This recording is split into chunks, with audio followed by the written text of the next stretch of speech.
En una esquina de Sevilla, bajo el sol abrasador de un verano que parecía no tener fin, Diego arrolló una lativacia al suelo, riendo mientras miraba de reojo a Miguel, el hombre que limpiaba la calle con una escoba gastada. ¿Qué haces, viejo? Recogiendo los restos de tu vida rota. Gritó Diego, su voz cargada de desprecio, mientras sus amigos soltaban carcajadas. Pero en los ojos de Miguel, un destello de dolor cruzó como una sombra, aunque su rostro no mostró más que una calma inquietante. Diego, de 17 años, era el hijo único de una familia adinerada del barrio de Triana. Su vida era un desfile de caprichos, ropa de marca, fiestas exclusivas y una arrogancia que lo hacía intocable. Criado entre lujos, nunca había conocido el verdadero peso de las palabras ni el valor de un corazón herido. Sus amigos, igual de mimados, lo seguían como una corte, alimentando su ego con risas y alabanzas. Pero ese día, algo en el aire de Sevilla parecía conspirar para romper su mundo perfecto. Miguel, de 45 años, era todo lo opuesto. Veterano de la misión española en Afganistán, había vuelto a su ciudad natal con cicatrices en el cuerpo y en el alma. Su vida no había sido fácil. Tras años de servicio, salió del armario, en un mundo que no estaba listo para aceptarlo. Perdió amigos, familia y hasta el amor de su vida, un hombre llamado Antonio, a muerte en un accidente lo dejó destrozado.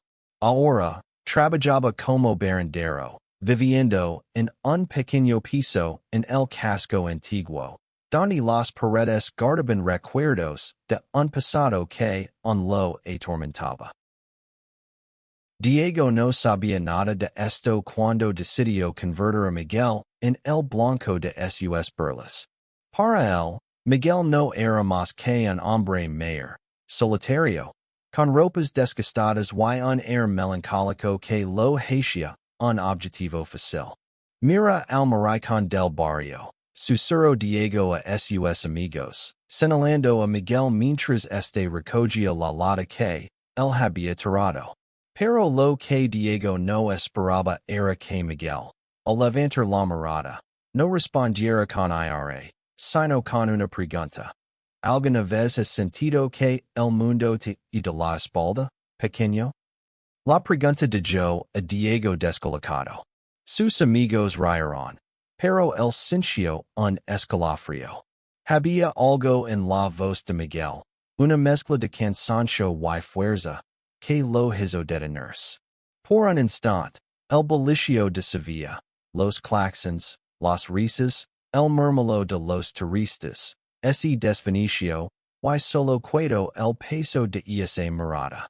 Diego se dio la vuelta, incómodo, y siguió su camino, pero algo en su interior comenzó a resquebrajarse. Esa noche, en su habitación llena de posters y luces LED, Diego no pudo dormir. Las palabras de Miguel resonaban en su cabeza. No era la primera vez que se burlaba de alguien, pero nunca antes había sentido que sus palabras rebotaban contra él. Recordó los rumores del barrio, que Miguel había sido soldado, que había perdido todo por ser quien era. Diego no entendía por qué lo importaba, pero algo en él quería saber más. Al día siguiente, Diego volvió al mismo lugar, no por casualidad, sino porque algo lo empujaba. Miguel estaba allí, como siempre, bebiendo bajo el sol. Esta vez, Diego no gritó en ese río. Se quedó a unos metros, observándolo. Miguel, como si sintiera su presencia, levantó la vista y sonrió levemente. Vaya, el rey del barrio ha vuelto. ¿Qué quieres ahora? Otra lata para tirar. Diego, por primera vez, no supo qué responder. Esa fue la primera grita en la armadura de Diego. Durante los días siguientes, empezó a notar cosas que antes ignoraba. La forma en que Miguel saludaba a los vecinos con respeto, como ayudaba a una anciana a cruzar la calle, o como, a pesar de las burlas, nunca perdía la compostura. Diego comenzó a seguirlo, no para molestarlo, sino para entenderlo. Lo que no sabía era que este juego de curiosidad lo llevaría a descubrir no solo la historia de Miguel, sino también verdad sobre sí mismo que había enterrado bajo capas de arrogancia. Una tarde, mientras el sol pintaba de naranja las calles de Sevilla, Diego se acercó a Miguel. Oye viejo, ¿por qué no te enfadas? ¿Por qué no me gritas cuando me burlo de ti? Miguel dejó la escoba a un lado y lo miró fijamente. Porque sé lo que es estar perdido, pequeño. Why tú estás más perdido de lo que crees. Esas palabras fueron el comienzo de todo.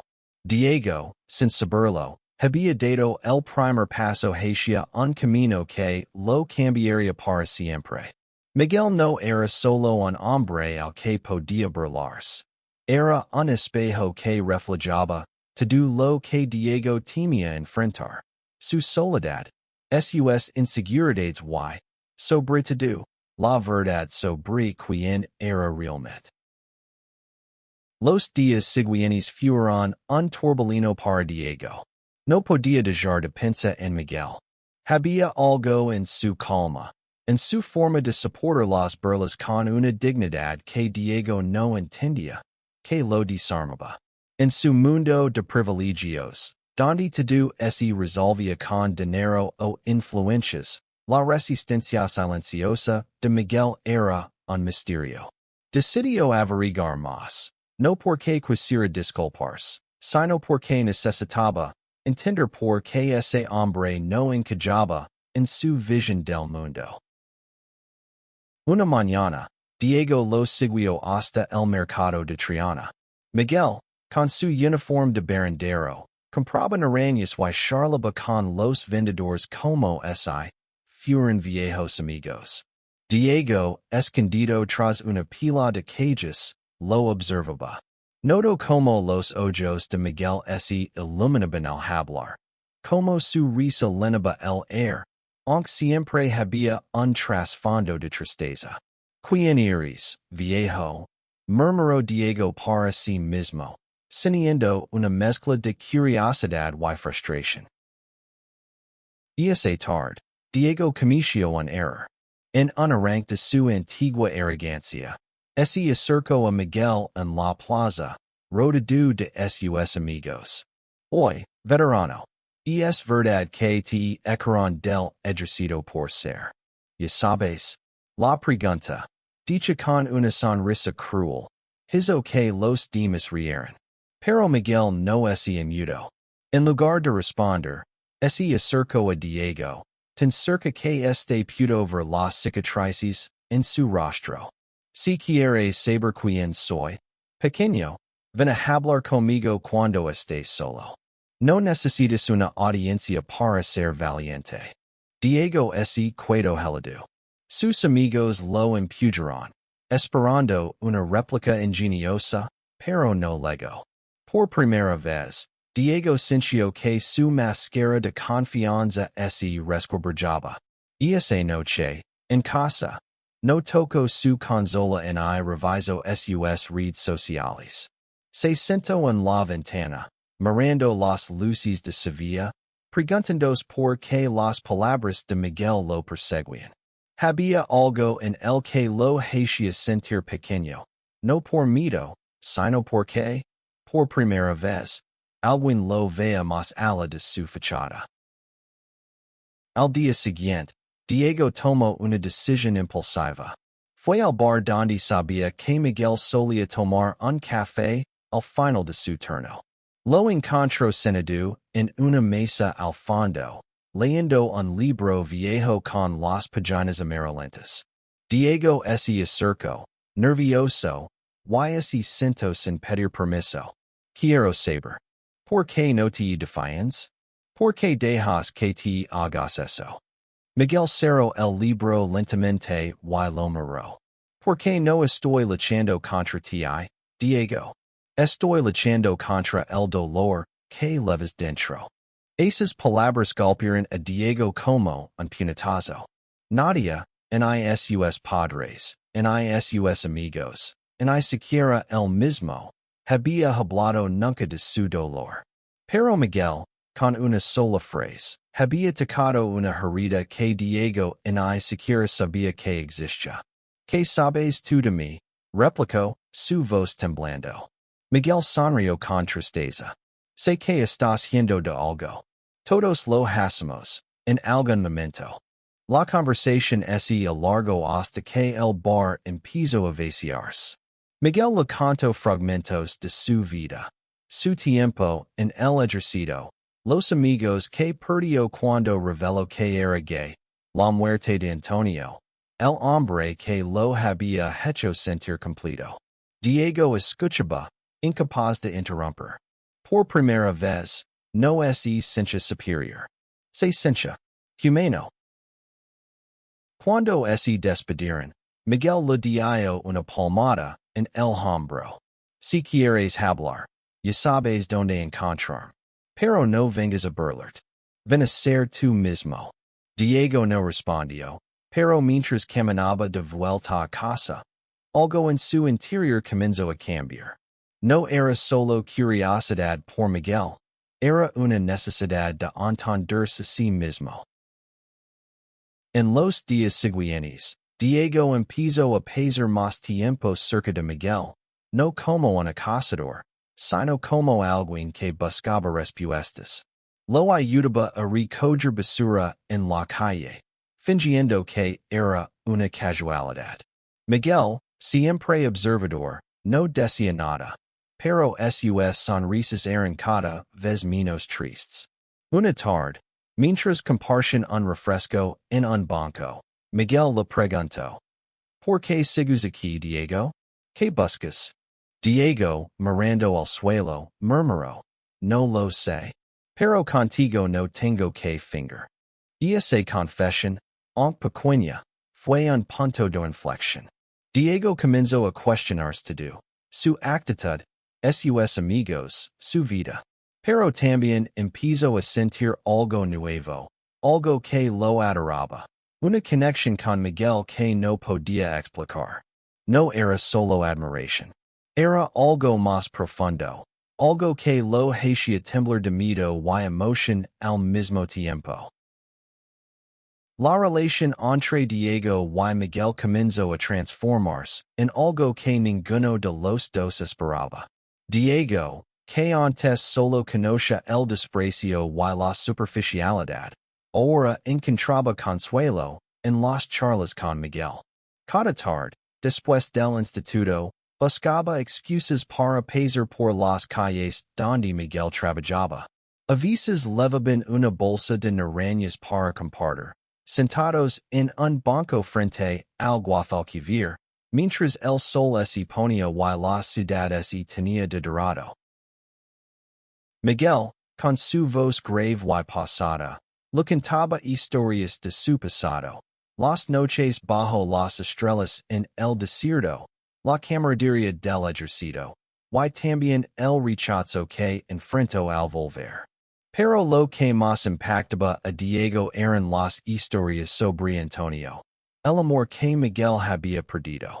Cuando lo conocí, sentí que el mundo tenía sentido, dijo Miguel una tarde, mirando el río. Y cuando así fue, sentí que me arrancaron una parte de mí. Diego, que nunca había hablado de sentimientos profundos, sintió un nudo en la garganta. Sin embargo, no todo era fácil. Diego seguía luchando con sus propios demonios. En casa, sus padres apenas notaban su cambio de actitud. Estaban demasiado ocupados con sus negocios y eventos sociales. En el instituto, sus amigos empezaban a burlarse de él por pasar tiempo con el viejo. ¿Qué te pasa, Diego? Ahora iris el novio del barrendero. Le dijo uno de ellos, riendo. Diego apretó los puños, pero no respondió. Por primera vez, sus burlas no lo diversion. Una noche, Diego se miró al espejo y no reconoció al chico que lo miraba de vuelta. Había algo en sus ojos. Una vulnerabilidad que nunca había permitido salir. Recordó las palabras de Miguel. Estás yendo de algo. Y entonces, en un momento de claridad, lo entendió. No era solo la arrogancia lo que lo había llevado a burlarse de Miguel. Era el miedo. Miedo a lo que sentía. Miedo a lo que no podía nombrar. Porque, aunque no quería admitirlo, Diego empezaba a sentir algo por Miguel que iba más allá de la amistad. Esa revelación lo aterró. Diego había crecido en un mundo donde ser diferente era un defecto, donde las palabras como maricón eran armas para herir. Pero Miguel, con su fuerza tranquila, lo estaba mostrando que ser auténtico era un acto de violencia. Una tarde, mientras ayudaba a Miguel a limpiar un parque, Diego reunió el coraje para hablar. Miguel, ¿cómo supiste que eres? ¿Ya sabes? ¿Que te gustaban los hombres? La pregunta salió torpe, casi susurrada. Miguel lo miró, no con sorpresa, sino con comprensión. Lo supe cuando dejé de mentirme a mí mismo, respondió. Y no fue fácil. Pero la verdad siempre encuentra la forma de salir. Esas palabras resonaron en Diego como un eco. Esa noche, solo en su habitación, lloró por primera vez en años. No era solo por Miguel, ni por las historias de Antonio. Era por él mismo, por el peso de esconder quién era, por el miedo a ser rechazado. Al día siguiente, buscó a Miguel con una determinación que nunca había sentido. Necesito hablar contigo, dijo, su voz temblando pero firme. Miguel asintió y lo llevó a su pequeño piso en el casco antiguo. Ali, entre paredes líneas de recuerdos y fotos desfetas, Diego se abrió. Habló de su confusión, de los sentimientos que no entendía, de la prisión de ser el hijo perfecto, en un mundo que no lo permitía ser él mismo. Miguel escuchó en silencio, sin juzgar. Cuando Diego terminó, con los ojos llenos de lágrimas, Miguel le puso una mano en el hombro. No estás solo, Diego. Y no tienes que tener todas las respuestas ahora. Solo tienes que ser honesto contigo mismo. Por primera vez, Diego sintió que podía respirar. Pero también sabía que el camino no sería fácil. Sus amigos, su familia, la ciudad entera. Todos esperarían que siguiera siendo el Diego de antes. Pero ese Diego ya no existía. Lo que quedaba era un chico que, gracias a Miguel, estaba empezando a descubrir quién era realmente. El verano en Sevilla seguía su caso, pero para Diego, el calor ya no era solo el del sol. Había un fuego dentro de él, una mezcla de miedo, esperanza y algo que no se atrevía a nombrar, amor. Sus encuentros con Miguel se habían convertido en el centro de su mundo. Ya no era solo el barrendero al que solía burlarse. Miguel era su refugio, su guía, el hombre que, sin saberlo, lo estaba enseñando a ser valiente. Una tarde, mientras caminaban por las estrechas calles del barrio de Santa Cruz, Diego se detuvo frente a una iglesia antigua. Miguel, ¿alguna vez sientes que no encajas? Que el mundo no te quiere como eres. Miguel se apoyó contra una pared, pensativo.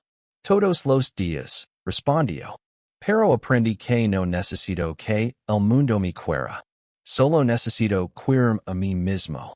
Diego sintió que esas palabras se clavaban en su corazón. Quería ser como Miguel, pero el miedo seguía allí. Susurrando que no estaba listo. La relación entre ellos creció, pero no sin tensions. Diego seguía ocultando sus encuentros con Miguel sus amigos, temiendo sus burlas. Pero los rumores comenzaron a circular. Una tarde, en el instituto, uno de sus amigos lo enfrentó. ¿Es verdad que andas con el viejo gay? ¿Qué eres ahora, su mascota? Diego, rojo de ira, empujó al chico contra una pared. No sabes nada, gritó, pero su voz temblaba. Esa noche, en casa, rompió un llanto de pura frustración. No estaba enfadado con sus amigos, sino consigo mismo, por no tener el valor de ser quien era. Miguel, como siempre, lo notó. Una mañana, mientras compartían un café en el bar de siempre, le dijo, Diego, no puedes vivir dividido. Tienes que elegir. O te escondes, o te enfrentas al mundo. Diego lo miró, con los ojos llenos de lágrimas. No sé cómo hacerlo, admitió. Miguel le tomó la mano, un gesto sencillo pero cargado de significado. Empieza por ser honesto con alguien que te importa. El resto vendrá solo. Ese consejo llevó a Diego a tomar una decisión arriesgada. Decidió hablar con su madre, Elena, una mujer elegante pero distante, siempre más preocupada por las apariencias que por los sentimientos de su hijo. Y esa noche, en la cena, Diego reunió todo su coraje. Mamá, necesito decir algo. Creo que me gustan los chicos. El silencio que siguió fue ensordecido. Elena dejó el tender sobre la mesa, su rostro una máscara de confusión y rechazo. ¿Qué estás diciendo, Diego? Esto no es. Esto no es lo que eres. Diego sintió que el suelo se abría bajo sus pies, pero no retrocedió. Y es lo que soy, mamá. Why no voy a cambiarlo? La discusión que siguió fue un torbellino de emociones. Elena lo acusó de querer avergonzar a la familia, de seguir malas influencias. Diego, herido pero firme, salió de casa y corrió hasta el piso de Miguel. Cuando luego, estaba llorando. Miguel lo abrazó sin decir una palabra, y por primera vez, Diego sintió que no estaba solo. No sé si puedo hacer esto, celoso. Miguel, con voz calma, respondió, puedes. Y lo harás. Porque eres más fuerte de lo que crees. Y esa noche, Diego durmió en el sofá de Miguel, envuelto en una manta que olía a lavanda. Por primera vez en mucho tiempo, sintió paz. Pero también sabía que el mundo exterior no sería tan comprensivo. Sus amigos, su familia, la ciudad. Todos serían un desafío. Pero con Miguel a su lado, sentía que podía enfrentarlo todo. Los días siguientes fueron un torbellino de emociones para Diego. Su confesión a su madre había abierto una brecha en su familia, pero también lo había liberado. Por primera vez, sentía que estaba siendo honesto consigo mismo, aunque el precio fuera alto. Elena apenas lo hablaba, y su padre, siempre ausente, solo lo envió un mensaje frío. Soluciona esto, Diego. No avergonces a la familia. Pero Diego ya no quería solucionar nada para complacer a los demás. Quería ser él mismo. Con Miguel, todo era diferente. Sus charlas se volvieron más profundas, más íntimas. Una tarde, mientras pasaban por el parque de María Luisa, Diego confesó algo que lo había atormentado durante semanas. Miguel, creo que siento algo por ti. No sé si es amor, o que es, pero no puedo dejar de pensar en ti. Las palabras salieron torpes, pero sinceras. Miguel se detuvo, su rostro una mezcla de sorpresa y ternura. Diego, eres joven. Lo que sientes es real, pero también es nuevo. No te apresures. Solo vive lo que sientes, sin miedo. Esa conversation marcó un punto de inflexión. Diego comenzó a aceptar sus sentimientos, aunque un lucaba con la culpa y el miedo al rechazo. Miguel, por su parte, era cuidadoso. Sabía que Diego estaba en un momento vulnerable, y no quería que confundiera gratitud con amor. Pero no podía negar que él también sentía algo por Diego, no un amor romántico, sino una conexión profunda. Como es el destino los hubiera unido para sanarse mutuamente.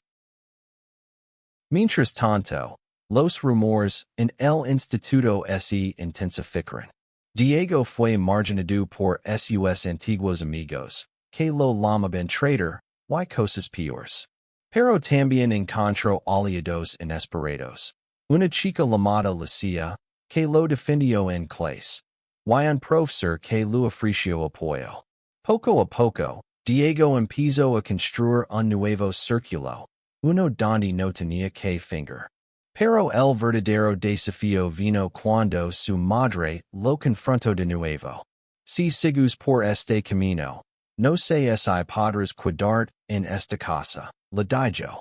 Diego, con el corazón roto, respondió, si no me aceptas como soy, entonces no es mi hogar. Esa noche, Diego se mudó temporalmente al piso de Miguel. No fue una decisión fácil, pero sintió que era la única forma de proteger su verdad. Miguel, aunque preocupado por las consecuencias, lo acogió con los brazos abiertos. Juntos, comenzaron a construir una rutina. Desayunos con café y tostadas, tardes de charlas y risas, noches donde Diego aprendía a cocinar con las recetas de la madre de Miguel. En esos momentos, Diego sintió algo que nunca había conocido, un hogar de verdad. Pero la paz no duró mucho.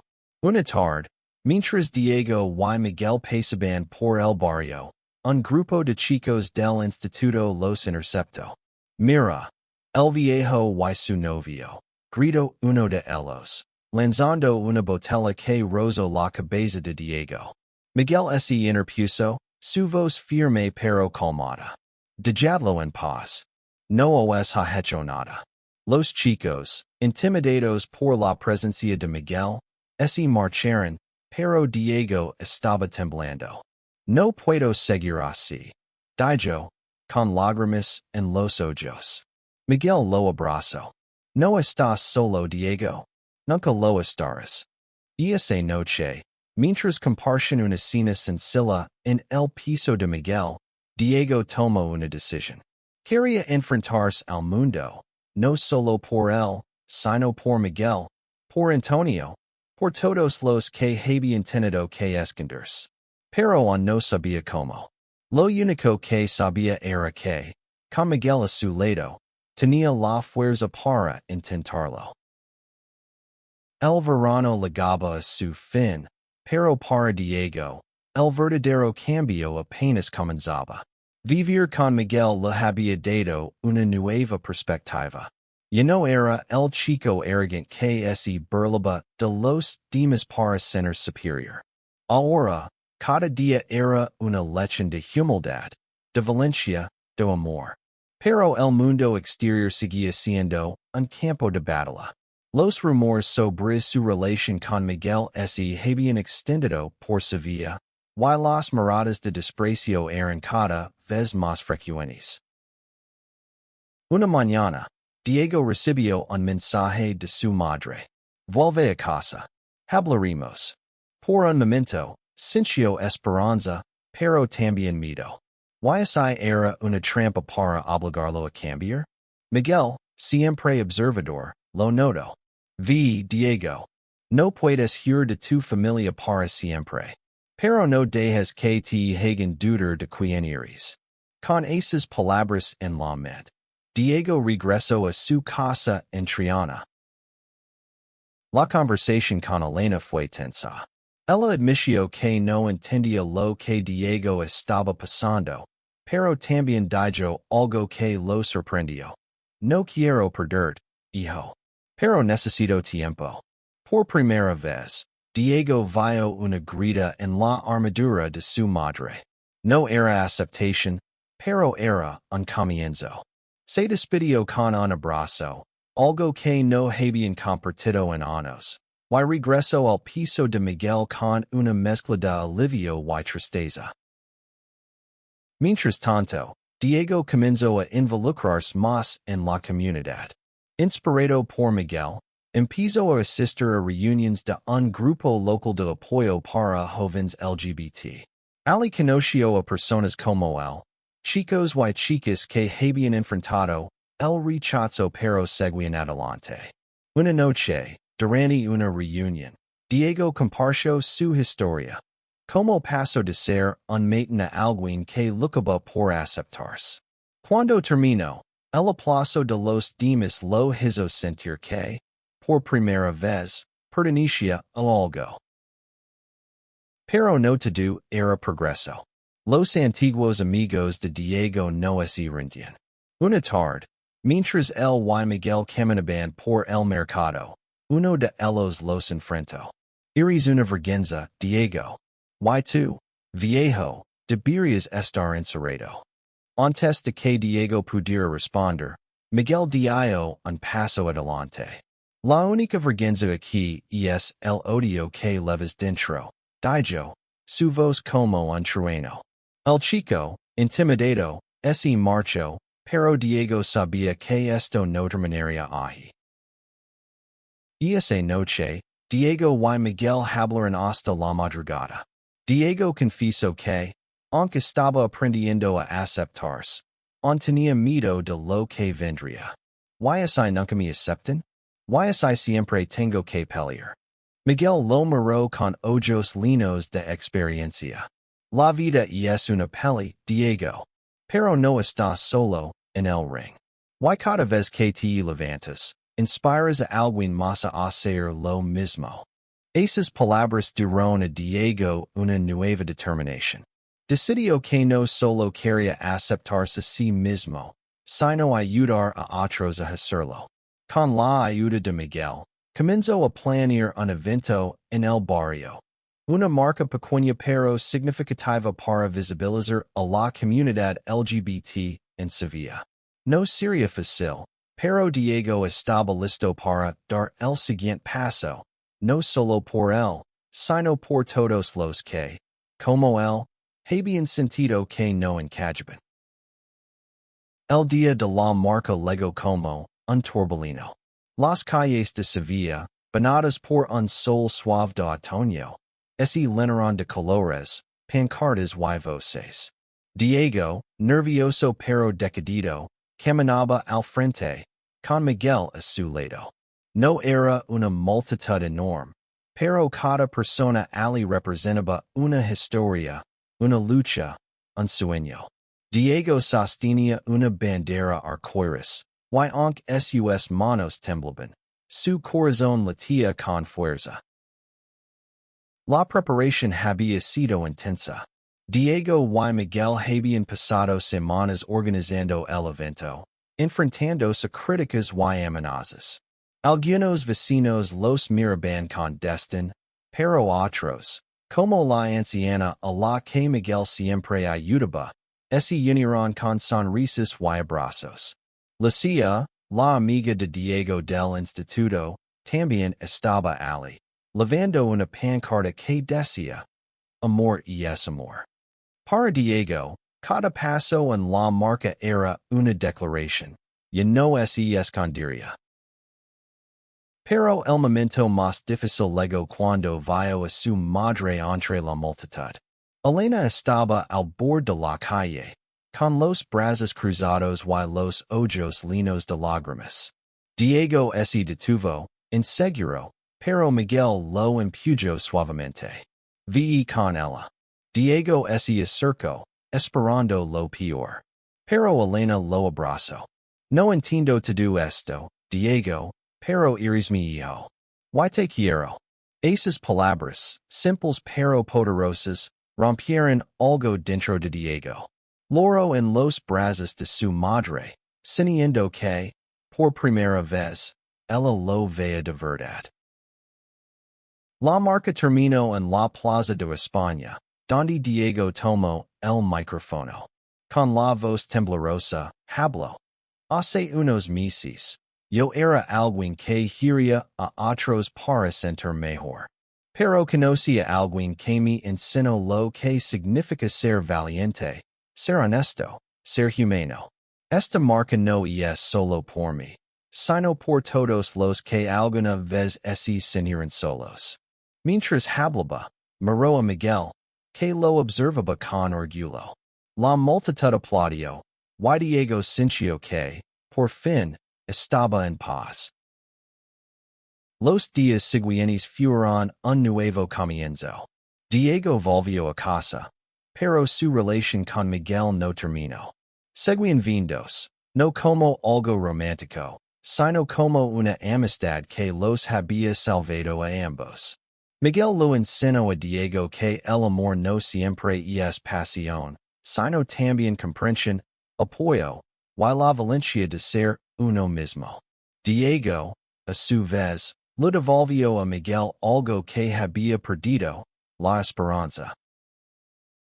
Años después, Diego se convirtió en un activista, llevando su mensaje de aceptación por toda España. Miguel, ya retirado, lo veía desde lejos, con una sonrisa. Había perdido a Antonio, pero había encontrado a Diego, no como un reemplazo, sino como un recordatorio de que el amor, en todas sus formas, siempre encuentra la manera de volver. Y así, en las calles de Sevilla, donde una vez un adolescente mimado se burló de un veterano gay, nació una historia de redención, de valencia, y de un amor que no solo sanó corazones, sino que cambió vidas.